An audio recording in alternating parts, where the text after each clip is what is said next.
Ayun, so magandang umaga po at mapagpalang umaga po sa ating lahat. So nandito ulit tayo sa bayan ng Villasis, Pangasinan. So meron lang po tayong tinitingnang lupa dito. Nilapit po sa atin ng ating kasamaan sa church na ito po ay pag-aari ng kanyang tita. So nasa Tarlac sila. Andito sila ngayon. At ang area po ay paganon. Andito tayo sa likod. Dito na ako sa likod nagmula. So napakarami pong puno. Ang marami po ay acacia. Nakita ko po acacia yung marami. At iba't ibang klase po ng puno na wild trees po na tinatawag. Marami din po siyang kawayan. So yan, marami pong kawayan sa part na ito. At may mga buli. Yung mga, may mangga din siya na pailan-ilan. So yung nabilang ko kanina dyan sa part na yan, may apat na dyan 4 na mangga. Or 5 ata. 5, tapos dito mayroon ako nakikita. So parang may 10 mangga po ito na tanim. Sabihin na natin 10 mahigit kasi ilan na po yung nakikita ko rito. 1, 2, 3, 4, 5.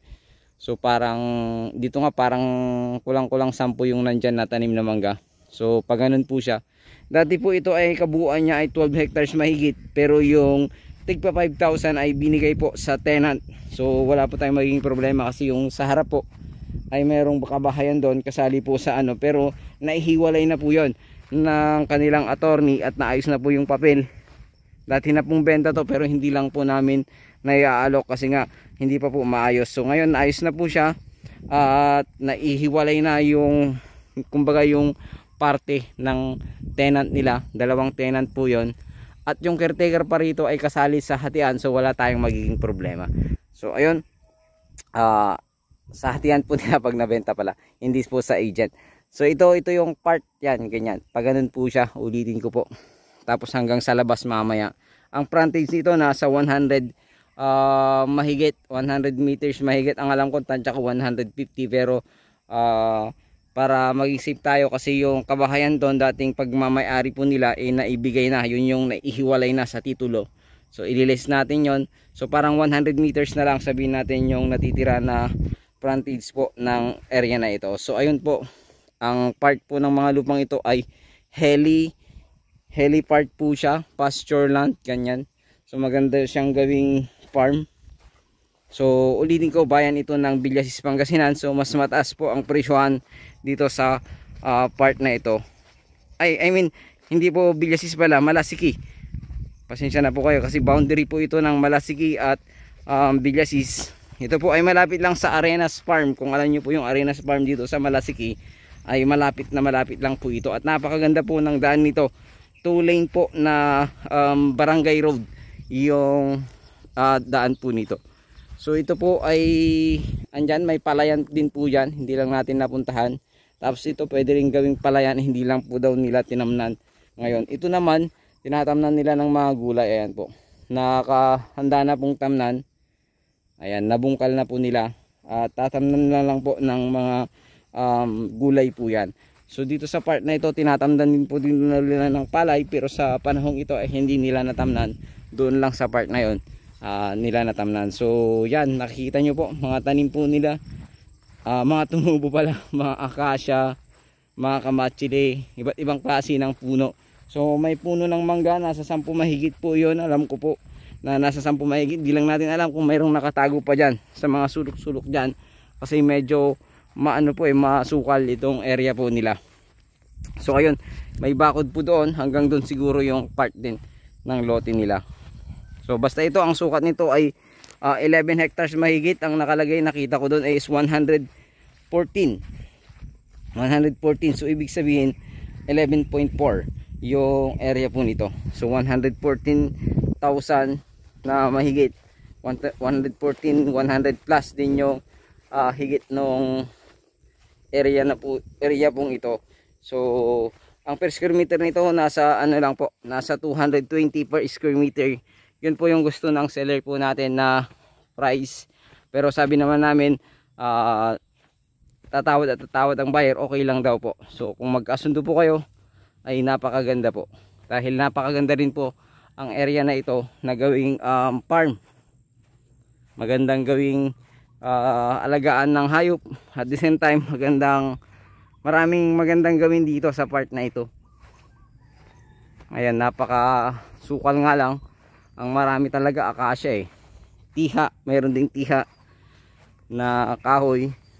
So ayan, ito po yung kabuuan din po dito sa papunta, palabas po ako ng area. So dito sa part na to masukal talaga siya. Ayan, may duhat. Acacia talaga yung nakikita kong marami. So dito, meron ng mangga dito sa part na ito. Sa part dun kanina, doon kanina yung tinitingnan natin. Doon yung may mga mangga. So dyan, sa bunga din dyan, may mga mangga din. At ang kagandahan po nito pala, mga sir, mga madam, ay mayroon ng mismong kuryente dito sa area. Ayan. Bakit po may kuryente dito sa area? Kasi may mga kabahayan po dyan sa likod. Dito po nila dinaan yung poste ng kuryente dito sa lote na inaalok po namin ngayon. So ayun, napakaganda po rin ito na pag-alagaan ng hayop. So yung internet sa mismong harap, meron din po internet connection. Yung cable po, meron na din po dyan. So nakadikit naman po ito sa barangay road. Makikita nyo po mamaya, napakaganda po ng barangay road dito. At yun lang, 100 meters more or less yung frontage nito. Ayan po, masukal po sa part na ito. Awan ko kung tingnan natin mamaya sa harap doon, kung kasali yung mangga doon. May nakita kong mangga doon. So lalakarin ko mamaya yon para makita po yung frontage po ng area na ito. So ganito po, ayan, mangga ulit yan. May dalawang mangga ulit yan. So dito yung part na 5 mangga. So doon sa likod naman, parang may ano, kulang-kulang 10. So 10 mahigit yung mangga natin dito sa area na to. Pwede pa kayong magtanim ng iba't ibang klase ng puno. So sa ngayon masukal lang dito sa part ng harap. Mas malinis sa likod kasi pinapastulan ng mga baka at tinataniman. Ayan, so makikita nyo po dito sa part na ito yung sinasaka nila.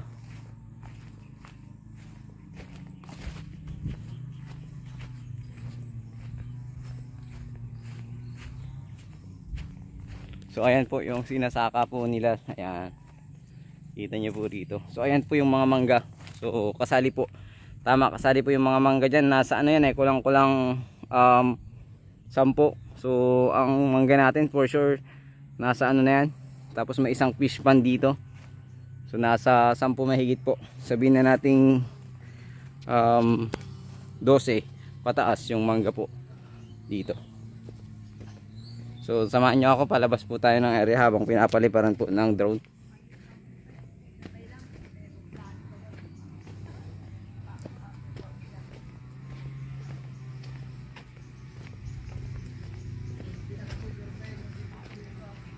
Ayan, yan po yung mga dalaga naming nagbibenta ng lupa.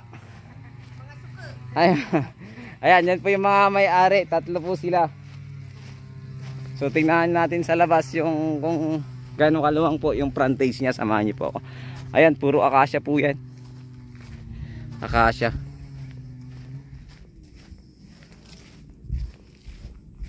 So napakaganda rin po nito. Ganda. Sa price nito dito sa part ng Malasiki, murang-mura na to eh. 220. Napako nakikitang nakapost sa Malasiki na 220 na ganito kagandang area. Residential farm lot, residential pasture land ito kung tutusin. Yan yung part na kabahayan, yan yung part na dating kasama, pero ngayon hindi na kasi binigay na sa kanila yung part na yan. So ito, napakaganda. Ayan, pag nandito ka naman sa part sa harapan, para kang ano, overlooking. Pag nalinis mo yan, pababa yan eh, pababa. So hindi naman yung pababa na palalim, kundi pa-slide. Parang overlooking ka na dito pag nandito ka sa harap. Dito ka magtatayo ng bahay mo. Ayan. So ito na, nandito tayo sa harapan. Nandito yung napakagandang daan. Ayan, napakaluwang. Ito po, ayan. So, kumpleto na dito, may internet na. Ayan. Mayroong kuryente. So, ang frontage ito hanggang dito. Sa may malapit dyan sa kabahayan na yan. Yan kasi yung binigay na sa isang tenant. Tapos pag ano naman siya, paliko. Tingnan natin kung makukuha yung ano natin, yung mangga na nakikita ko kanina. Sana makuha para may mangga rin po ulit yung area nito. So, ayan. Ito po yung frontage niya. So doon talaga yung part na pwedeng pasukan. Ito kasi palalim to, yung part na to.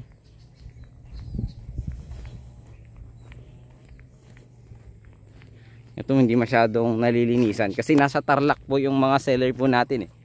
So hindi po nila nalilinisan. Pero sa part na ito, ito may mga pasukan na naman dito. Ito may pwedeng pasukan na naman dito. Ayan, yun po doon tayo galing kanina. Ayan, so hanggang dito po.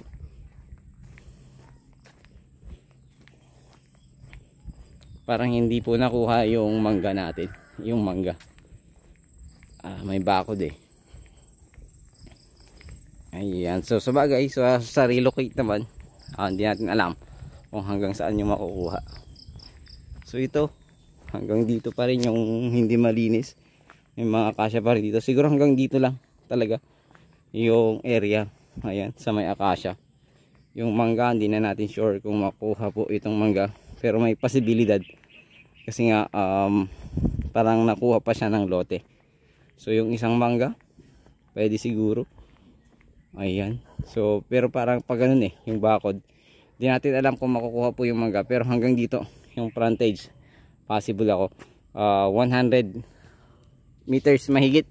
So para safe tayo, baka hindi makuha dito sa part na to, dito sa part ng likod, ay 100 meters na lang po ang i-declare po natin. 100 meters frontage, yun lamang po yung i-declare po natin. So ayun, muli, ito po ay bayan ng Villasis. Hindi po Villasis, sorry po, nagkamali po ako sa huli. Ito po ay bayan ng Malasiki, Pangasinan. Alos boundary kasi ito ng Villasis tsaka Malasiki. So napakaganda po, napakaganda rin po ng daan natin. 2 lane, maluwang, 100 meters mahigit. Alam ko 100 meters mahigit yung frontage nito. At napakaganda po ng area natin. So ayun, muli maraming salamat po sa lahat po ng viewers natin sa Mucha and Joel Vlog. God bless you all po. Shout out po sa lahat po ng aming viewers and subscribers. Ang bago pa lang, shout out po sa inyo lahat. Please subscribe po sa aming munting channel. At muna, ito po ay bayan ng Malasiki, Pangasinan. At ito po ay may sukat na 11 hectares, 114,000 square meter. May sobra siyang 100 plus. At ang per square meter nito ay 220 per square meter. So bahala na po tayong tumawad sa seller, baka po makakatawad pa po tayo. At ayun, ito po ay may frontage na 100 meter mahigit.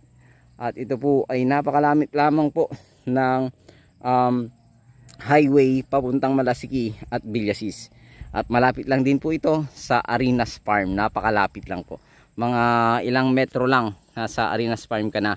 At nasa ano ka na, nasa Villasis ka na nito. Mga around 10 to 15 minutes nandun ka na sa Villasis town proper. At Malasiki naman siguro galos ganun din, nasa 20 siguro, 20 minutes up sa nasa Malasiki ka na. So yung highway na palalabasan nito ay going to Calasiao, San Carlos yan, Lingayen papunta diyan.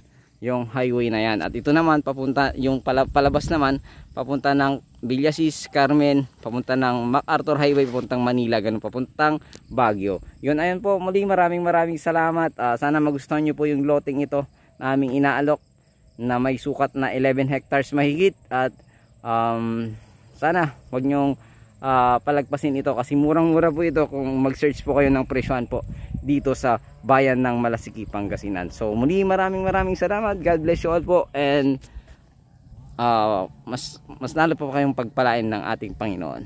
Thank you so much.